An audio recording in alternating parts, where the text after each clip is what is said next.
So about a week ago, we just shat all over Captain America, the First Avenger. And the reason I shat over this movie was mostly because I feel like there's a very obvious fix. And so that's what we're doing today. We're going to be rewriting that shit and making it better. You ready, John? You gave it a 3, Jack. Why are you saying that shit? Because a 3 to me is like good, but a lot of problems. So the first about half of this movie, I think, is pretty good. Personally, I clean this movie up, you know. This thing looks like ass, all right? For some reason, the 1930s thing they got going on looks really weird to me. Make it look better is what I'm saying, but like, you know, Chris Evans, he's great as Captain America. I want the skinny Steve. You know, you gotta have the mentor that dies. We're talking early superhero movies. You gotta have it. You gotta have Peggy Carter being the same because she's hot and she's good in this movie. Bucky's good. He wants to dance with the ladies. And you got the Stark's Expo thing where he's like, the car can fly, then it can't. All that's good. Stark's good. All the characters are good. Well, not all of them, actually. We'll get down in a minute. But the first huge gargantuan change that doesn't really even affect the movie, which should tell you the quality issue we have going on here. Red Skull does not get the Tesseract in the beginning. The plot of this movie is a battle for the Tesseract because it's very powerful and the stakes are very high. And it's going to be 30% montage. No! We'll get to that. No, actually, we'll get to that right now. So the movie goes on, right? And it's pretty good. You got the basic superhero stuff. He suits up. He's Captain America. He's big and bold and brave and whatever. But then they put him in the suit and he feels like a monkey. And I like that scene where he draws the monkey and he's like, I'm so sad. And Peggy Carter's like, you're sad, but you're hot. Kind of is the vibe, you know? And then she touches his peck again. And then he realizes his friend Bucky and all these soldiers are kidnapped. So he goes and he saves them. But again, looks better. And more worry. And also, they don't have to just keep saying looks better. And also, you know, them fucking stupid ass Tesseract weapons where they evaporate people. Well, they don't have the Tesseract yet, but get that shit out of here anyway. Just like I want to make a note of that. What about the flamethrowers? It's sick as fuck, but also make it look better. So they rescue them and they're all happy. They march back and they're like, they're shutting Tommy Lee Jones, who we're definitely keeping. It's like, actually no, yeah we are. Sorry, they're shutting us. Except Tommy Lee Jones actually goes on the mission with Captain America and he gets frozen in ice too. Yes. Great idea.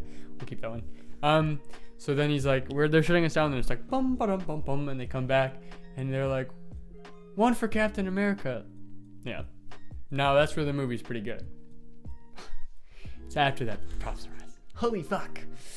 So this movie then decides to montage through its fucking plot, which is Captain America figuring out his powers, figuring out how to use his powers, figuring out how to be a soldier, because he's scrawny before this and lost every fight. So why the second he gets his powers is he instantly good at everything? I know, it's stupid, so we'll fix that, alright? Yeah, I mean, also, I think it would be good to establish his powers here, too, because, I mean, I'm not going to lie. What are his powers? And I also often forgot he even had powers in the MCU. What's his extra strength? Let's fucking see it. Also, let's see him learn to use his powers, because that's fucking fun. Remember in Iron Man when they did that and how good that movie is? And it'd make his powers more memorable. You won't, because everyone just forget. Like I always forget he has powers. Yeah, it's like, who knows? Who cares? Fucking give him his powers, all right? So he learns, and guess what? He's like, we need to band together, boys, and we need to get this Tesseract before the Red Skull does. And so instead of a montage, we have the entire second act, or like the last half of the second act, and into the third act to have this cool moment in the movie where he's making friends with the Howling Commandos, which in the movie, there are few moments that they get, and by few moments I literally mean seconds, we'll actually give them some character. We'll know their names, we'll see them interact with each other, with Captain America, with Bucky, who, like, it's kind of sad when he goes, but like he only really has 2 scenes in this movie, and it's only sad because we know afterwards what happens. So let's make us actually care about Bucky, all right? And so the montage is well shot, and there's stakes because you don't want to get the Tesseract. And that brings me back to Red Skull. Red Skull fucking sucks in this movie. He's gonna have a much larger presence in this version. Presence is the perfect word, because this motherfucker in the movie is just like, I am equal to you in fighting, and then they have like 2 scruffles. I wouldn't even call them fights. But in this version, not only is he an equal physically to Captain America, but mentally he's a genius. He has a vision for the world. He's not even concerned with what Hitler's doing. He's just a stepping stone for him. He's a visionary. He's smart. He's threatening. He has a big presence, which he sort of has in this movie, but because of the writing so ass, you don't really actually feel it. But you have one of the best fucking actors working at that. Well, still to this day, haven't seen him in anything. But anyway, Hugo Weaving, he's fucking good at his job. So give him some presence, give him some power. And I really like the Red Skull prosthetic, but as much time as we can spend with that beautiful ugly face of his, the better. Build it up. Why? How can he build Hydra? So now you have Red Skull that we should actually be interested in, who really wants the Tesseract. And I feel like the Tesseract's power, okay, it makes sense if it's like a bomb, right? Which is kind of what the thing is. But I think it'd be cooler if it like wipes out armies on battlefields, just like vaporizing, because it's more tangible and because we can do something with it in the 3rd act. I also think Red Skull would be cool to kind of see if he's more so of a manipulator in this rather than he's just kind of just a full-on villain. Like he's just like mean to everybody. Right, he just blows his place up the second Captain America walks in. It's like, like show that he doesn't actually care about his soldiers, but he pretends to be somewhat nice to them to give him a motive to fight for him. And we're cutting out, well, I guess you kind of would, I guess the rescue where you have the whole place blowing up would have to be in the movie with this because we're keeping it. But I think him blowing that place up is like one of the major problems, because he looks at Captain America on the screen and blows the place up. Yeah. It shows cowardice, and they try to play it off as like, cool guy walking away from explosion metaphorically, but it doesn't work, because really what you gotta get from it, whether you realize this or not, I think you watch a man look at a screen and blow his entire fucking arsenal up. You don't get a man who's secure in his people and in himself. You get a little baby bitch. So cut that shit. You know what I mean?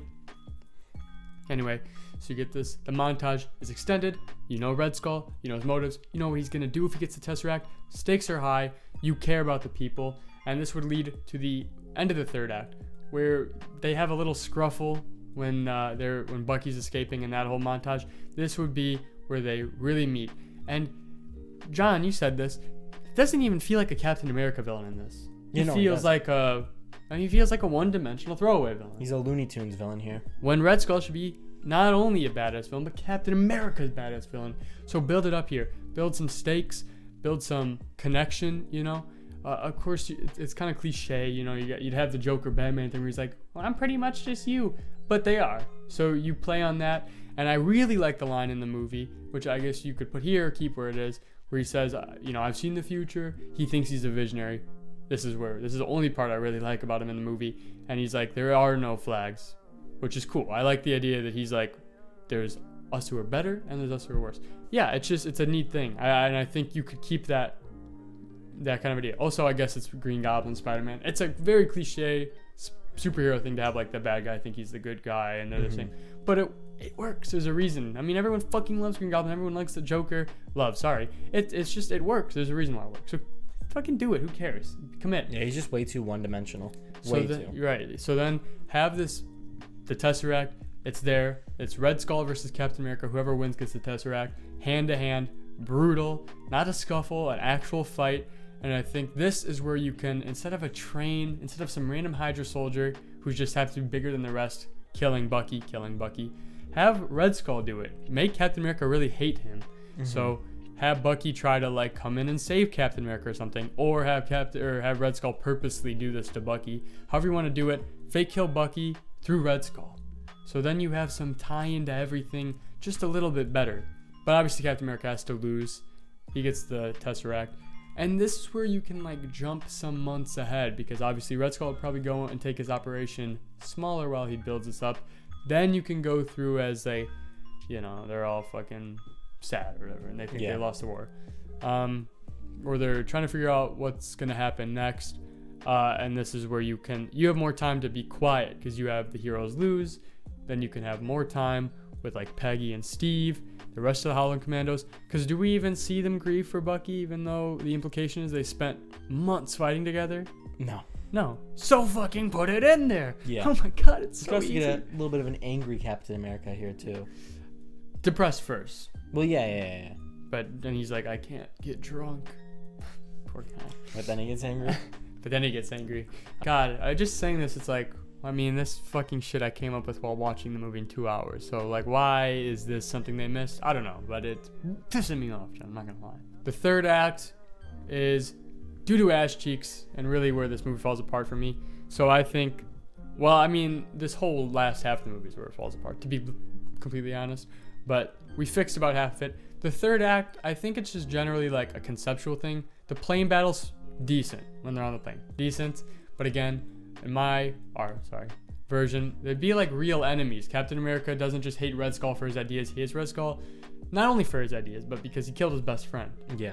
And Red Skull, sees Captain America as like a naive child. That's like really the best way to put it. He sees himself as a god in a sense, and he sees Captain America as somebody who has the potential to be like him, but doesn't see it the same way and thinks he's a nuisance. And so you have two conflicting ideologies and two personal hatreds for each other, and you're on a fucking plane, and let's make it look cool. Like, what I kind of liked when they like start 0G fucking falling and then they're in the sky fighting, or in the like they're up on the ceiling, because it's like, oh yeah. Like, that's pretty cool. And the end where he falls, that's all good. The real problem with the third act is the warehouse. I mean, what the fuck? This is ugly as hell. But that's like what you need to have here is Red Skull wipe out an entire army with the Tesseract, because this is what I was talking about. You tie shit in together. How a good movie works. You set stuff up and then you tie it in. It pays off. So you'd have like this idea of the Tesseract being able to wipe out an entire army. So you have this like march on the Red Skull's base or whatever, and he wipes out like a chunk of this Captain America's army. Like half the army's here, half the army's over here. He wipes out like the unimportant half, because it's a movie, we need to keep it in here. But he wipes out that half, and you're like, oh shit, this is serious, and it adds stakes. And you know what? Yeah, this movie's really low. They don't establish any of these powers throughout the entire movie. Where's Captain America's level? Where's Hydra's level? You don't get any. You don't know what does, and like it's just exactly. So that's, I mean, just making the montage full and making this feel like a real war movie. That's the other thing. I hate the set design, and I talked about how shit I think this movie looks. I think the set design's part of it, because why isn't this more like, I don't like Saving Private Ryan, but why isn't this more like that? Why isn't this more like Apocalypse Now? Why isn't this more like boots on the ground, like dirty? Why are they in like clean, like 20 years? It's a surprisingly good director too that directed this. Yeah, he has good stuff, but yeah, there's just a lot of faults with, I think, the creative direction of this movie, and obviously all the plot things we just fixed. But I think at a fundamental level, it's just like decisions here don't really work, and so fixing these action scenes from a conceptual standpoint does a lot. Like, if you have a more World War II inspired, war movie inspired fight scenes where you're down in the trenches, first person angles, and I know you can't get as like crazy because it's not rated R, but the idea's there. You're not gonna traumatize kids by having a good action scene. Potential, a lot of potential here. In fact, I honestly think this, you have Robert Downey Jr. and Iron Man, but I think this could have been the best movie. And obviously there's details that we don't mention in these videos that probably would exist if we thought about it more, but this is just a brief general thing, how we'd fix these movies. Some are easier than others. I mean, I'm dreading when we get to Winter Soldier how we're gonna figure out how to make a video around that. But I mean, yeah, we'll see. Just generally, this one feels so easy to fix because there's such a good basis here. I think the characters are well written, well cast, all of them. And there's beats here that really work, and the first half is really good, but those changes we made to the second half make a world of difference in the quality of what this movie could have been, but fails to do. Yeah, it seems like, they came up with a somewhat good idea, but as it kept evolving, they didn't change the original idea to flow with it. Right. Tell us your thoughts down below. How would you change this mid movie? Or maybe you love it, or maybe you absolutely despise it. Let us know. down in the comments below. Like, subscribe, check us out on Instagram, TikTok, and Twitter, all at Rebored Podcast. And that's the video. Thank you for watching. Goodbye.